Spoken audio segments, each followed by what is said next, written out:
Hello guys, welcome back to another video. I hope you are all doing well. NTA ने अपनी official site पे NEET 2025 की provisional answer की release कर दी है और साथ में ही जो आपने ओएमआर सीट फिल की थी उसकी स्कैन कॉपी आपके रजिस्टर्ड ईमेल आईडी पे फॉरवर्ड कर दी है।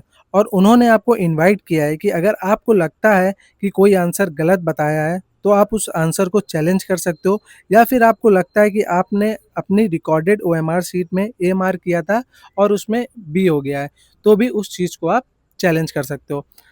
अब हम लोग बात करते हैं कि इन्होंने जो पब्लिक नोटिस रिलीज किया है उसमें क्या क्या पॉइंट्स मेंशन है। तो सबसे पहले इन्होंने फर्स्ट लाइन में मेंशन किया हुआ है 4th ऑफ मई को 2 PM टू 5 PM जो एग्जाम इन्होंने कंडक्ट कराया था।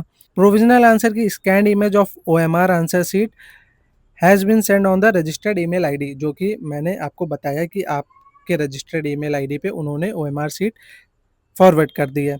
अब हम लोग बात करते हैं आंसर की चैलेंज के बारे में। That is first point. अगर आप किसी भी आंसर को गलत मानते हो और आपके अकॉर्डिंगली मान लीजिए वो सही है, तो उस आंसर को आप चैलेंज कर सकते हो। और रिकॉर्डेड रिस्पॉन्स चैलेंज, अगर आपको लगता है कि आपने अपनी ओएमआर सीट में कोई आंसर ए फिल किया है और जो आप ओएमआर सीट आपको रिसीव हुई है उसमें बी है, तो उस चीज़ को भी आप चैलेंज कर सकते हो। इसको जो चैलेंज करने का टाइम है वो आज से स्टार्ट है, 3 जून से 5 जून तक आप चैलेंज कर सकते हो। अगर आपका कोई आंसर चैलेंज हो जाता है तो उसको एक्सपर्ट द्वारा फाइनलाइज किया जाएगा। उसके बाद प्रोविजनल आंसर की दोबारा रिवाइज करके पब्लिश की जाएगी। समझते हैं कि स्टेप बाय स्टेप इसका प्रोसीजर क्या रहने वाला है।